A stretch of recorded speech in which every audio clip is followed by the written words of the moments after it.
just to save a sinful soul like mine. It is wonderful, it is wonderful.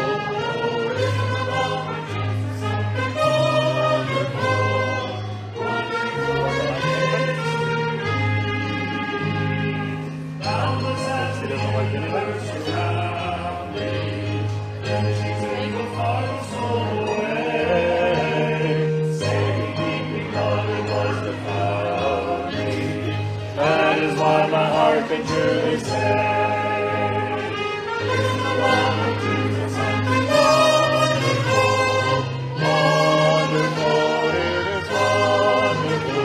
In the love of Jesus, something wonderful, wonderful it is to you. And sing on the last, love beyond our dreaming,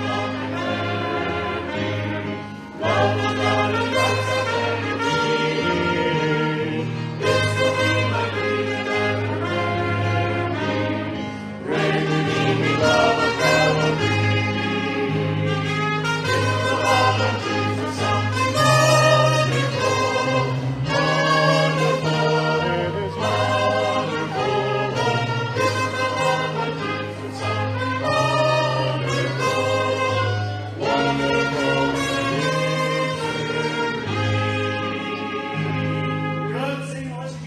There, ladies, just to remind us, September 6th, Friday, it's still Washburn starting that Bible study center still there for you.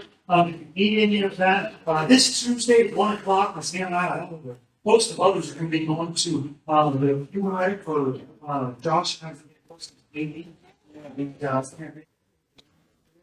And starts with the Lord, and so I'd like to show our support there. It's Tuesday at 1 o'clock Chapel Monument.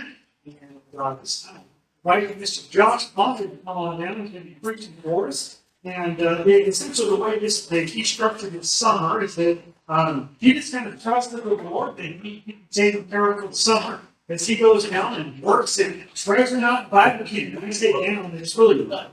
I mean, it's 11,000 meters crazy. It is up there, beautiful, wonderful. And our church wanted to be able to spend just a service payment and engagement for his support and working for the Lord. Given all the summer, to be able to do that, that's an art things along with many other things. How many weeks did you total we're doing? So it's 10 weeks. 10 weeks total. 10 weeks total. So very good. Thank you, John, for being here. If you want to maybe just spend a little bit of time introducing some of the family that's here, the visitors here, yes. All the message. So, some guys here. I have family from South Carolina. They're coming down. My cousin, Ashley, is actually getting married up here. Just in a couple of days after. So, it's going to be really fun. They are coming down for that. And then I have Kyle, a friend from my being down here. And I don't know what she's doing, but he's just down here. So, but he's down here visiting. And then Laura is another friend. She was working on vegetarian. And then there's my family. They're always down here, so this one man. So up at camp, one of the things that we got to do is each week we had 3 times that we got to really invest in the teams. We basically preached to them. There's short little challenges that we gave them. And as I started this summer, one of the things that I was challenged with, that I was talking to one of the guys with, was the book of the prophet. And it was just a challenge of, let's read through this book. Let's just see, what does it say? What is Joshua focused on? And what are some of the lessons that he learned? And I always loved the book of Joshua. I've always loved Joshua, partly because I'm named Joshua. It's really cool to be able to look at a Bible character that I was named after and be like, hey, this is what he did.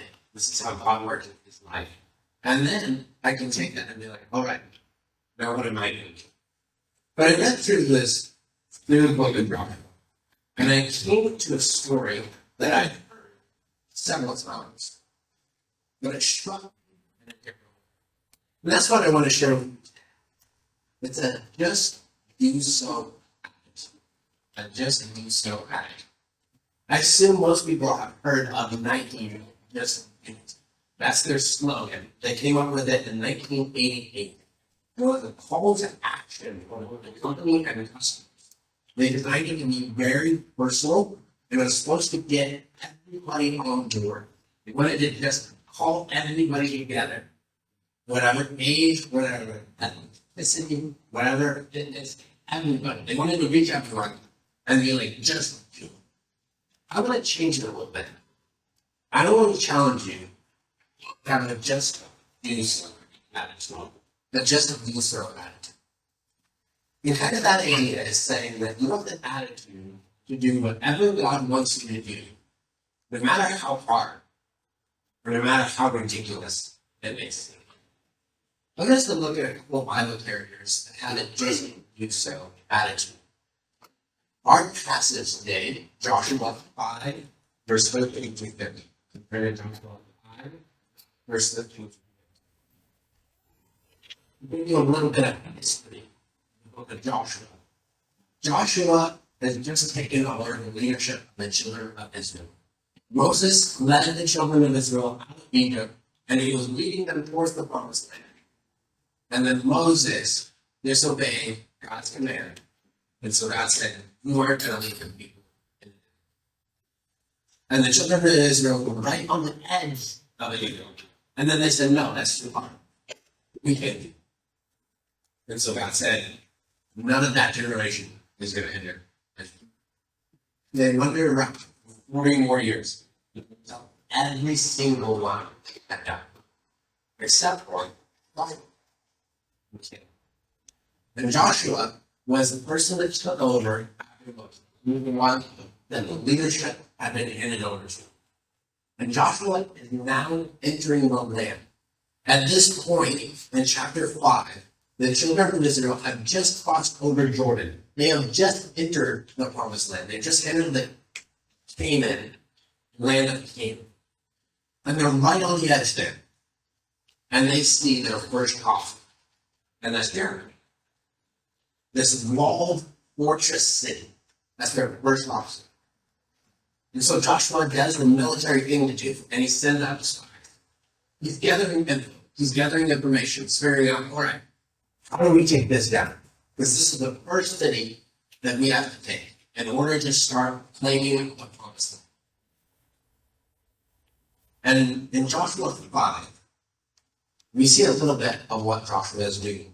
Joshua 5:13 says, and it came to pass, when Joshua was by Jericho, and he lifted up his eyes, and looked, and behold, there stood a man over against him, with his sword drawn in his hand. And Joshua went unto him, and said unto him, art thou forest or far out?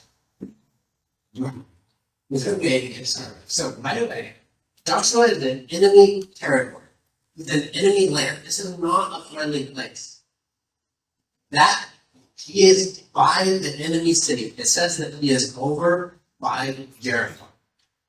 And he lifts up his eyes, and he sees a guy with a drawn sword.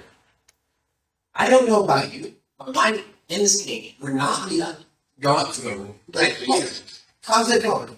Are you for it or are you against it? But talk about it. He had a courageous response. He was ready to fight. God had promised him this land. And he was ready to do whatever it took to claim that land. No matter the loss. I think of some of the verses in Joshua 1. Joshua 1:6 says, be strong and of good courage. Joshua 1:9 says, have I not commanded you, be strong and of good courage. Be not afraid, neither be thou dismayed. The Lord thy God is with thee, for this God will help us. Then Joshua 1, where I think it's actually, I believe there's another verse that talks about be strong. There's 3 different times that God tells Joshua, be strong. Don't be afraid. Be strong. And I don't know for sure. I don't know exactly what Joshua was going through Joshua's mind as he was standing by Jericho, and he saw this man with a drawn sword. But I think he was remembering those verses. I'll be sure. And I think he was remembering who was with him. And that's why he went up to this guy that had a drawn sword and said, "Hey, are you for us or for our enemies?" Notice the look at the response. And the man said, and he said, verse 14, "Nay, but as a captain of the host of the Lord am I now come." And Joshua fell on his face to the earth and did worship, and said unto him, "What saith my Lord unto this servant?" Right away, this man responds and said, "I am the captain." I believe this is something called the Christophany. It's an appearance of Christ in the Old Testament. It's the God appearing in flesh. And Joshua realized that this is his superior commandment. And right away, Joshua worships. He worships. And he's like, "What do you say? What do you want?" He immediately had an attitude. "Oh, whatever you want me to do, I'll do." Verse 15. And the captain of the Lord's host said unto Joshua, "Loose thy shoe from off thy foot, for the place whereon thou standest is holy." And Joshua did so. It's the phrase I really want us to focus on. And Joshua did so. That kind of jumped out. Interestingly enough, this is the end of the chapter. Chapter breaks are not inspired. Yeah, I feel like it's a clover.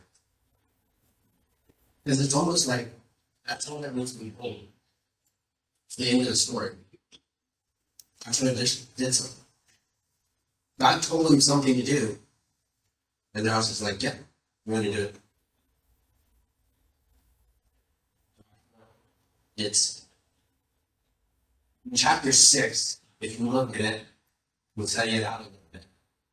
There's a pretty much a 2-verse battle, 2 to 3 verse battle of how they're going to take Jericho. And this is what God gives to Joshua, and he's like, "Hey, this is how it's going to work.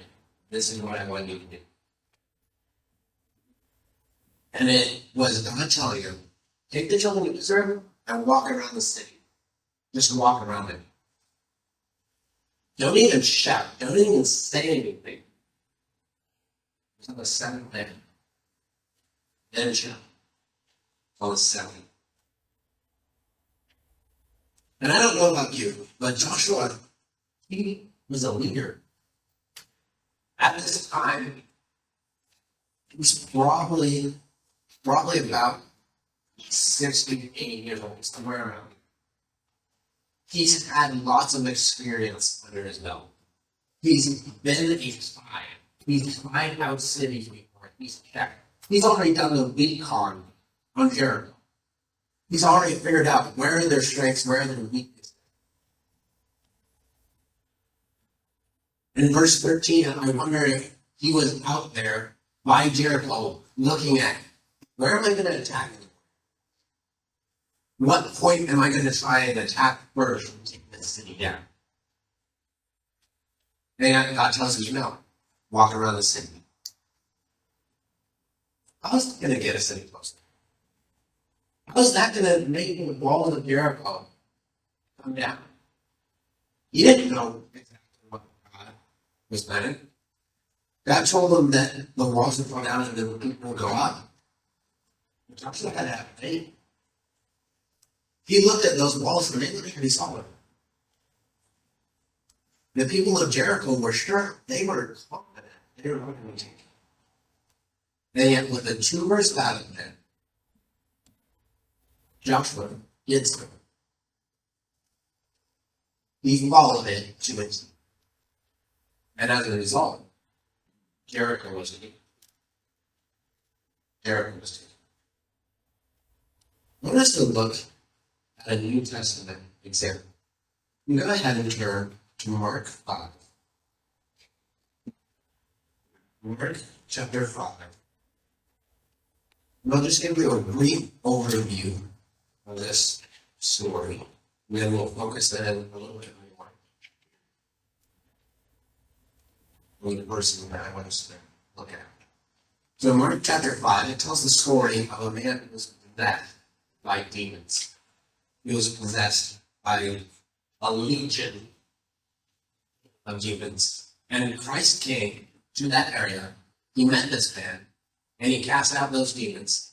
They went into a herd of pigs that ran into this. And Christ saved this man from those demons.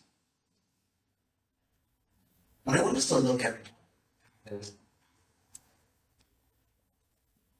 After that happens, the people of the town, they come out, and they're like, Jesus, we want you to leave. We're scared of what you did. Somehow, you healed this guy that was uncontrollable. And he's in his right mind now, and that's scary. So please leave. And it says, and when Jesus come into the ship, he that had been possessed with the devil prayed for him that he might be with him. As Jesus is getting ready to depart, the man that he just healed comes up to him and says, hey, Jesus, can I go with you? Can I come with you? Please let me come with you. He prayed. He begged for Jesus to allow him to come with him. Well, verse 19, Mark 5:19 was simply Jesus in response. Howbeit Jesus suffered him not, but saith unto them, go home to thy friends, and tell them how great things the Lord hath done, and have had compassion on them. He suffered and not. He wouldn't allow him to do it. He said no. He's like, you can't come.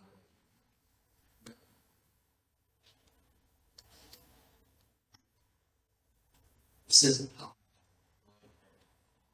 The Son of God, in the flesh, standing there. All this man wanted to do, all he wanted to do is really Jesus. Let me go. There have been so many people already that you would like, hey, come on. And they've been like, I don't know. I don't know. And yet, God tells this one that he wants to come back. No. You can't come with me. You can't come with me. I have a job for you. I have a job for you. It says, go tell your friends. Go tell others about what I've done. How I worked in your life. In verse 20, as that man's response, it contains a just do so attitude. And it says, and he departed and began to publish in catalogs how great things Jesus had done for him. And all men did. You look at the word publish, then I'm doing a little bit of study on that word. And I found that there's actually a Greek word, Jerusalem, which another word meaning on the word Jerusalem is preach. So that word literally is the same word that's used for preach. He began to publish, or he began to preach in the area of the catalogs. The catalogs is about a 10-city area. This guy literally turned into a dimensions. God told him, no, you can't come with me. Go tell your friend. And the guy didn't go over and be like, all right, God saved me from the demons. And he helped me out. Then he said, I can go with him. He didn't just tell his next door neighbor. Yes, he started to read. He started to teach others what God had done for him.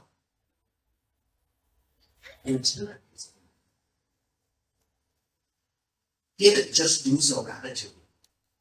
It didn't make sense why God would say, no, you can't come with me. You can't be near me. I want you to go.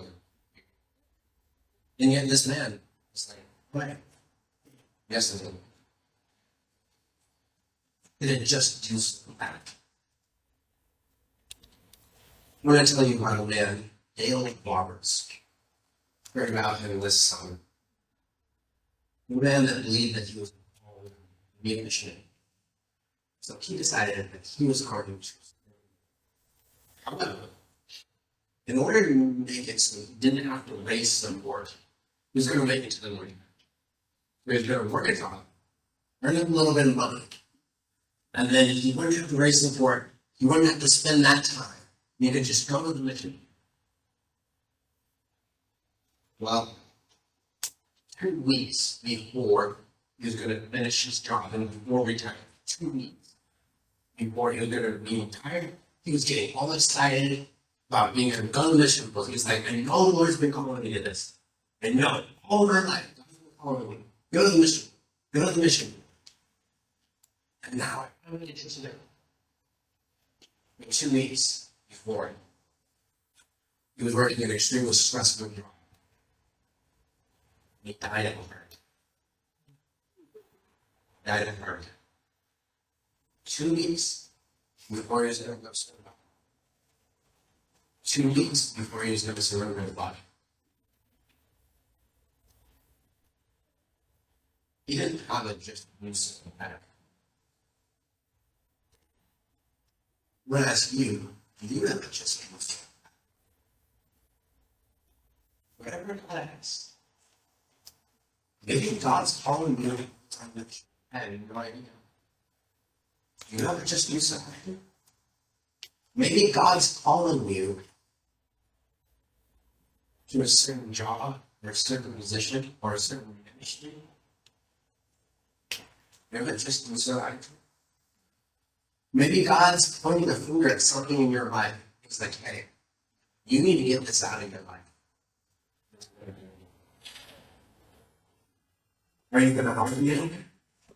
You have just lose the attitude. Yes, Lord. I'll get that out of you. I'll get ready for it. Philippians 4:13 says, I can do all things. Mr. Baker.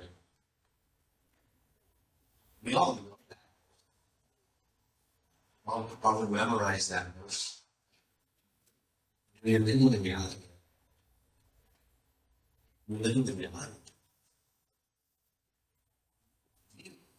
We all realize. What is Christ asking you to do? Is he wanting you?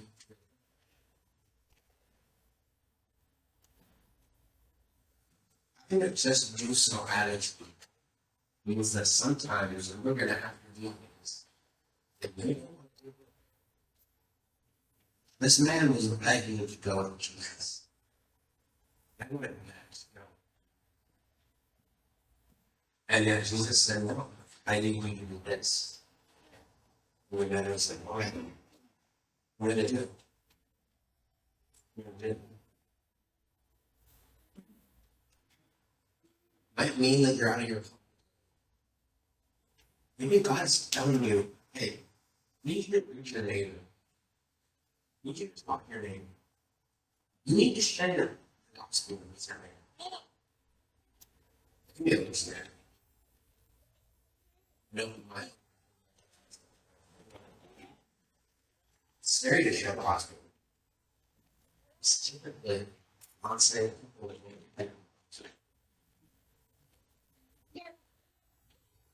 Are you willing to have it? Wherever you want me to reach, wherever you want me to go, whatever you want me to do, I'm going to do so. I'm going to do so. Joshua just did so. And he was able to take that one. Guys, if you have that same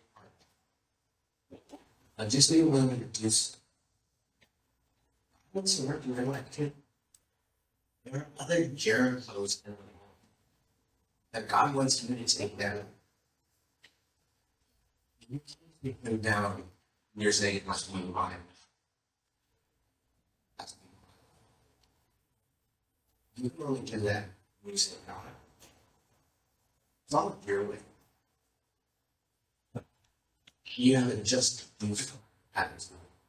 Go ahead. Lord, thank you for today. We're gonna worship you. We are from your Lord, just help us, grow us. Lord, help us to realize you in all things. Lord, I don't know what you would call each one of us to do. Lord, I know that you will make that clear. Lord, you just help us to have an attitude saying yes, Lord.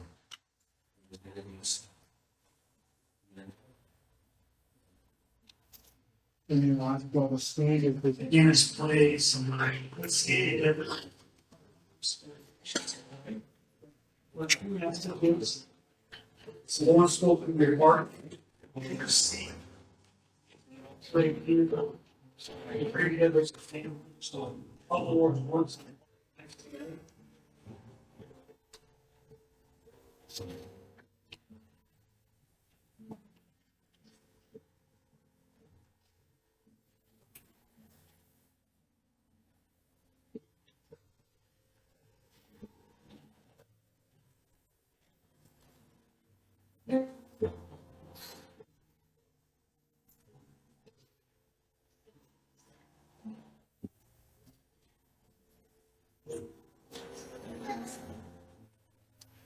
Heavenly Father, Lord, thank you for the Moffitt family and for work. And Lord, we're just grateful this family would have a heart that does rejoice in you. And Lord, we know that testimony, Lord, they've been through a lot and brought them through a lot. Lord, we're grateful to have them as part of our church. Thank you for Joshua bringing the word today. And thank you for his heart's life of service this summer at camp. And Lord, I pray that effort wouldn't go unnoticed. And be able to head back to school, prep, ready to go, ready to learn more about it's right there first. But just so I forgot, we will trip this thing out, so we can, we'll be, the life and the see of Joshua and the characters in scripture later. Thank you for your sharing with us today. In your name we pray. Amen. Thank you, Joshua, for that. And we do have some mechanics and some remarks to one author's day. If you would like to support Joshua, his work this summer, I recognize some preach today. Just write that on a side envelope, or we want to normally mention that in the mailbox just so we can designate funds accordingly. And the finance team will appreciate that. So going all around, figure out what's what. So thank you for that. I will also say there is a lost and found. Miss Chelsea King can raise her hand right back there on the table. And it's going in the trash today, not going home with Miss Chelsea. So what that means is if you have something to shop online, and besides that, I think that's it. Christians or any other announcements, anything else on, but it's okay. We do growth groups Tuesday night. The couples, the young families meet, and we'll be at the Elliott's house this Tuesday, and that starts at 6:00. And then the teens have growth group. We'll be at the Hendersons, back at the Hendersons, 6:30 Wednesday night.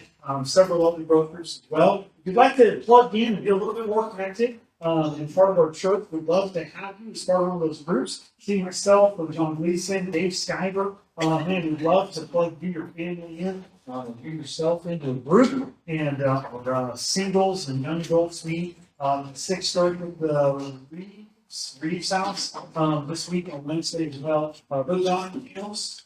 Men's prayer Saturday night, 7:00. Men's prayer Saturday night, 7:00. I think that's it. I know several of you on Tuesday. I think that is it. Thank you so much for being here. You are dismissed.